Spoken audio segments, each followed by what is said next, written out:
The Prince. Every good story I've ever heard has involved a prince, and usually a handsome and intelligent one. Now, I have nothing against being handsome or intelligent, but I don't want my life to be a story. I want to be free to make my own choices, not to be governed by the magical whims of some godmother. Sure, I wouldn't be here at all if a godmother hadn't intervened in my parents' life, but that doesn't mean I want that for me. I'm willing to do my duty and fall in love with a princess, but I don't want magic to help me do it. I'm perfectly fine on my own. Max! Groan. Or at least I would be perfectly fine if I could ever manage to actually be on my own. This is the worst part of my father's bizarre determination to sequester us all in the middle of the forest every winter. Our winter castle is a lot smaller than our summer palace. The castle is still large by normal standards, but normal standards don't apply to twin 11-year-olds, particularly when those 11-year-olds are my sisters. I debated staying put, hoping they didn't find me or trying to slip past them back to my room. Unfortunately, I spent too long considering my options, and they burst into the library and immediately saw me where I sat with my legs propped up in one of the window seats. "What are you doing?" My sister's lily angelic appearance is extremely misleading.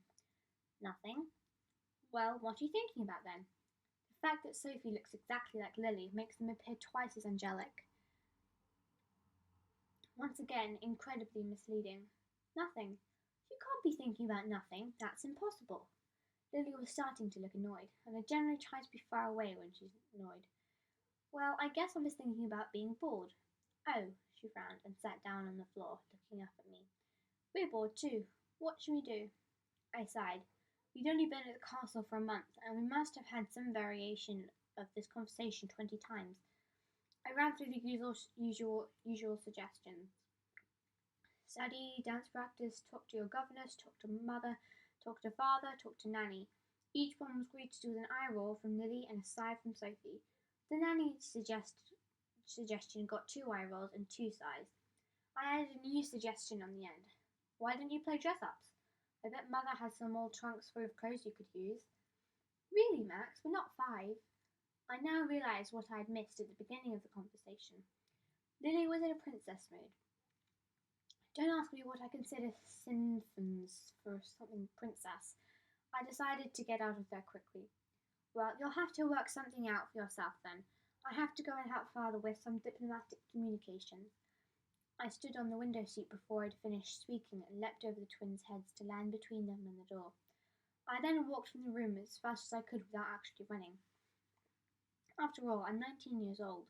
Not even the world's most obnoxious twin sisters could make me do something as undignified as running through the castle. Once out of the room, I slowed to a stroll and headed in the direction of my father's office. There weren't any diplomatic communications, of course, or at least none that my father would want any of my advice on. But I wouldn't put it past the twins to come and check if I really was with father. They were probably mad enough with me as it was. I didn't want to spend the next week checking around corners. When I reached his office, I knocked on the door and pushed it open without waiting for an answer. I only got one stride into the room before I realised something was wrong. My father was almost always in this office during the day. It was his favourite retreat. My mother, on the other hand, was never there. It was a manly room, full of oak wood bookshelves, stained to match the dark colour of the desk, and free of any decorations or adornments. She looked out of place sitting in one of the leather chairs across from the desk, out of place and unsettled. My father, on the other hand, looked downright agitated. I started to back out of the room, but was stopped by my mother's voice. "Max, perfect timing. Your father and I would like to talk to you." She sounded excited, which was far from what I was expecting, that I froze and missed my opportunity to dash from the room. I began to regret abandoning Lily and Sophie. Even entertaining 2 fiends disguised as small girls would be preferable to a talk with my parents. To clarify, a talk with my parents would be fine. It was my mother who told me at the age of 8 that my parents agreed I wasn't a little child anymore, which meant I could leave Nanny in the nursery and get my own suite of rooms and a manservant to wait on me. But it was my parents together who told me that my mother was pregnant, and I was going to have to share their attention with 2 more siblings. It was my father on his own who told me he had found the perfect thoroughbred to be my first full-sized horse, and he was the one who told me they'd bought me my own hunting lodge. But last year my parents together told me that I couldn't spend the winter at the lodge with friends. Even at 18, I was expected to join the family in a forest hideaway. So it was with extreme reluctance that I moved forward and sat in the remaining chair. If my mother felt unsettled, she no longer showed it. Only the excitement was on display now. My father, on the other hand, appeared even more agitated and abandoned his usual stately calm in favour of drumming his fingers on the desk. As you know, your father and I have begun to think about your marriage. Only the memory of Lily and Sophie allowed me to hold back the sigh and eye roll. Maybe I should just have stayed in bed this morning. And you also know that it's very important to me that you marry a princess, a true princess. The slight emphasis on the true was new, but the princess theme was familiar. Yes, mother, I replied, and you know that I'm perfectly willing to marry a princess. Which was true. Have you ever seen an ugly princess? No. They come in the annoying variety, sure. Just look at my sisters. They don't seem to make them in ugly.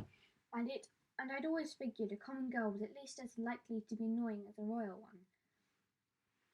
At least this way I'd be guaranteed a wife I could enjoy looking at whenever official receptions started to drag. Your father is concerned that just because a girl is a princess doesn't guarantee she'll make a good queen, or a good wife for that matter. I threw my father a grateful look. With any luck, I'd get a wife I could talk to as well as look at. Your father feels that we need to consider something more than just their lineage.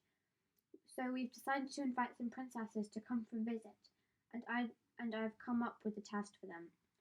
At this point, if I hadn't been so busy being horrified, I would have started to question my mother's sanity. My horror must have shown because she hurried to add, just the daughters of a few of our neighbours. My horror didn't abate, so she added, not all at once, of course, one at a time. I started to breathe again. Just. Everyone accepts the fact that their parents are out of touch, but mine really seemed to have gone over the edge. A test? The suggestion was strange as their behaviour. My father just kept looking more and more agitated, his fingers moving faster and faster. My mother, usually the something of toys, and now started shooting him tense looks. I would have suspected them of being in the middle of an argument, but my parents never fight. A test, I finally managed to get out. What sort of test? And how many princesses are we talking about? I was already trying to tally the number of balls, state dinners, and official ceremonies I would have to endure. I guess that depends on how the first few visits go, my mother said with a smile. That made me realise the visits would continue until something worse happened, a wedding. I'd counted on at least a couple of years before that. When is the first one coming? Surely we could wait a couple of years before we start the parade. I could already tell from my mother's expression that things are not going to go my way. We can't afford to wait around, dear. What if it takes a couple of years to find the right princess? This is very important to the kingdom. Since you're our only son, you can't delay getting married and having sons of your own. Children, this was getting worse and worse. I'm only 19, mother. I don't exactly have one foot in the grave. Now both my parents were giving me the look, and I knew it was all over. Once duty to our kingdom of Arcadia was invoked, I didn't have a chance. Fine, when is the first princess coming? Please let it be no time soon, or at least very least after my annual hunting trip. If my winters spent without friends, hunting or any other diversions were the low point of my year, my annual hunting trip was the high point. I hosted all my friends at my lodge, and we spent every day in the saddle. With no woman around, none of us stood on ceremony, and for 1 week of the year I forgot I was a prince with royal responsibilities. As soon as we get back to the capital, but don't worry, you can have your hunting trip first. I sighed. Small mercies, I suppose.